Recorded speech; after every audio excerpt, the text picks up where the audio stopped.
Ketika hukum tidak berpihak pada masyarakat kecil, maka masyarakat itu sendiri yang akan bangkit menolong dirinya sendiri. Kalimat tersebut pas sekali dengan apa yang dilakukan para aktivis AMPUH, Aliansi Masyarakat Peduli Hukum. Mereka tidak punya latar belakang ilmu hukum, tapi mereka getol membantu masyarakat kecil yang tersangkut kasus hukum. Tempo TV berkunjung ke Sekretariat AMPUH di Cibinong, Jawa Barat dan mendengar kisah para pembela wong cilik ini. Simak laporan tim Tempo TV berikut ini.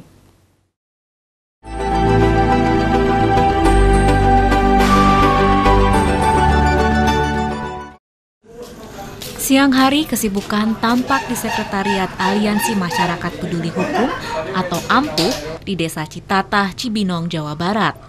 Daerah ini terletak kurang lebih 50 km di sebelah selatan Jakarta.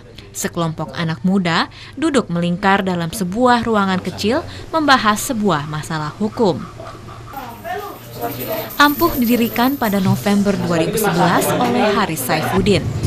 Ia adalah seorang paralegal di Lembaga Bantuan Hukum Jakarta. Organisasi AMPUH mirip dengan Lembaga Bantuan Hukum. AMPUH didirikan untuk membantu masalah-masalah hukum yang dihadapi warga sekitar. Membawa nama segelintir pemuda yang mungkin notabene itu kan jelek, ya kriminal segala macam, minuman, tapi secara tidak langsung juga mampu mengangkat sebagian pemuda. Ternyata mereka bukan hanya mampu kriminal, tapi mampu juga berkontribusi buat masyarakat, terutama masyarakat kecil. Biar di mata masyarakat pun nggak dipandang itu selalu negatif gitu kan. Dengan setiap tongkrongan itu kadang kan masyarakat mandangnya yang nggak benar gitu kan. Makanya ya udahlah kita buktiin bahwa kita ini berguna bagi masyarakat gitu kan. Para aktivis AMPUH tidak satupun yang pernah mengenyam ilmu hukum. Mereka justru datang berlatar belakang pengangguran, buruh, dan bahkan anak jalanan. Mereka belajar hukum secara otodidak. Kalau saya sih, yang penting mau belajar ya, dari buku kan ada gitu kan. Iya, mungkin dengan itu kan bertahap lah, namanya nggak ada background hukum gitu kan. Afif Permana misalnya, sebelum bergabung dengan AMPUH, ia adalah anak jalanan. Karena sering berurusan dengan polisi, ia jadi tergerak untuk mencari tahu kenapa hukum selalu tidak berpihak pada masyarakat kecil.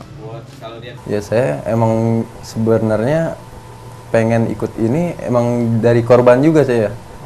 Sebenarnya kan saya dari latar belakang anak jalanan ya. Banyak salah kasus-kasus kekerasan dari polisi, salah tangkap. Makanya dari situ memang nggak ada pengetahuan hukum. Sebagaimana pengacara publik, mereka bekerja secara pro bono atau tanpa dibayar. Tapi itu materi bukan yang utama. Membantu masyarakat kecil yang terbelit kasus hukum adalah tujuan utama mereka. Sebetulnya faktor-faktor hukumnya, dasar-dasar hukum di Indonesia itu sudah saya baca-baca referensi dan juga dari pelatihan-pelatihan tuh udah cukup bagus, tapi kenyataannya praktek di lapangannya yang sangat jauh. Yang kita maju ya ini orang.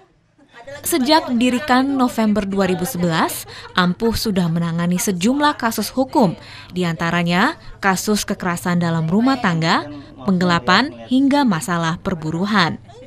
Ida Istiqomah yang pernah jadi klien AMPUH mengaku terbantu ketika menghadapi kasus penggelapan uang tabungan anaknya. Ya saya mungkin juga ibu-ibu yang lain ya sangat membantu, karena kan jadi gini, kalau mungkin kalau nggak ada dari LBH ini kan kita nggak tahu ya prosesnya tuh bagaimana sampai akhirnya kita kan udah secara kekeluargaan sudah, terus akhirnya juga lanjutkan ke kepolisian, dari kepolisian terus langsung ke pengadilan kan, itu jalur-jalurnya tuh jadi kita tahu gitu.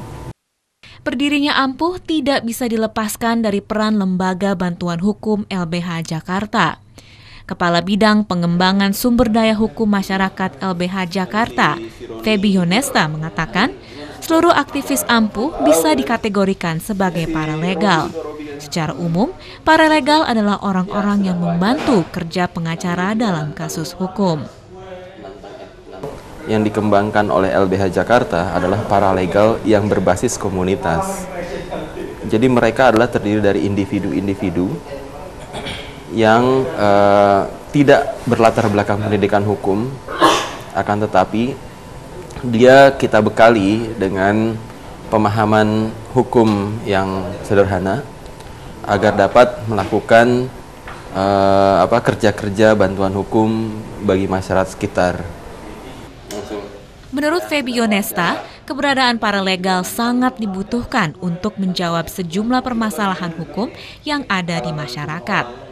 Paralegal itu kan sebetulnya juga untuk menjawab keterbatasan dari SDM, sumber daya manusia yang dimiliki oleh LBH Jakarta, dan juga menjawab keterbatasan advokat-advokat yang rela untuk melakukan kerja-kerja pro bono.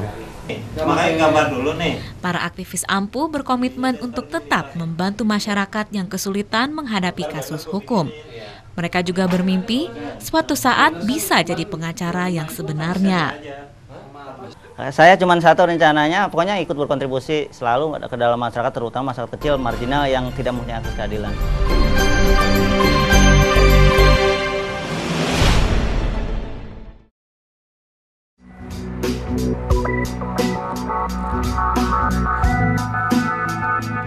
Pengacara Ang Tu menjadi musuh pemerintah Burma selama lebih dari 2 dekade, hanya karena ia ingin mengatakan kebenaran kepada orang-orang tentang hak mereka. Setelah dipenjara untuk ketiga kalinya, Ang Tu melarikan diri ke Eropa, tempat di mana dia bisa melanjutkan untuk menyuarakan kebenaran. Reporter Rick Wasserman bertemu dengan Ong di rumahnya yang baru di bagian timur laut Swedia.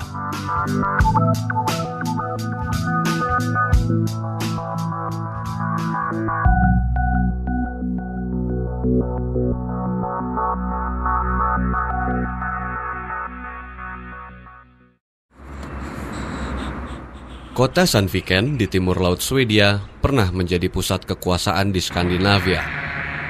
Tambang biji besi digali oleh perusahaan Sandvik untuk dijadikan bahan untuk peluru meriam sampai jalur kereta api.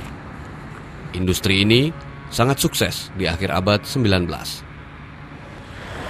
Kondisi di Sandviken selama seabad terakhir mirip dengan situasi di Burma saat ini, di mana semua kekuasaan berada di tangan beberapa jenderal.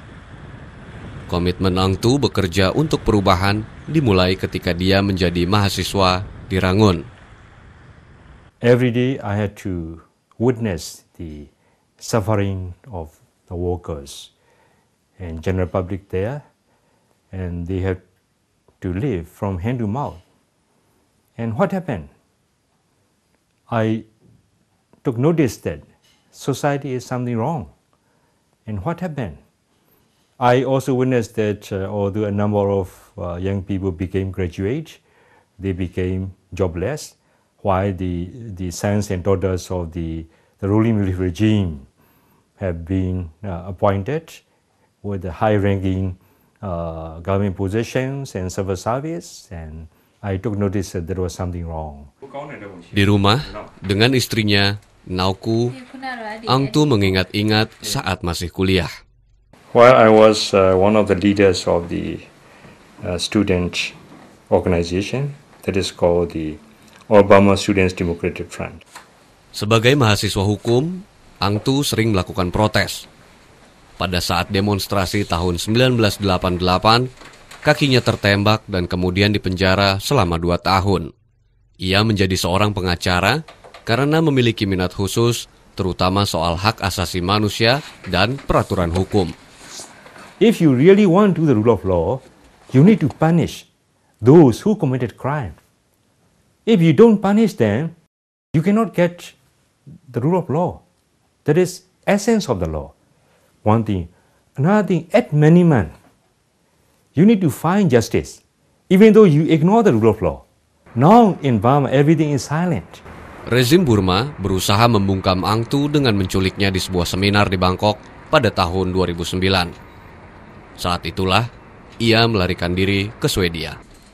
Before the seminar, the military regime declared our organization's Burma Lawyers Council as an unlawful association. They issued an arrest warrant against me. They got to the hotel where we were holding seminar, and they trying to arrest me and kidnap me. That happened. Hidup di Swedia bagi Ang Tu lebih tenang. Ia memiliki banyak waktu untuk keluarga dan masih tetap aktif menyuarakan keadilan ke negaranya, Burma. Ang Tu terus berusaha untuk membawa para jenderal Burma ke pengadilan internasional atas kejahatan terhadap kemanusiaan. Ia menyimpan rapih catatan peristiwa selama 20 tahun. The military regime cleverly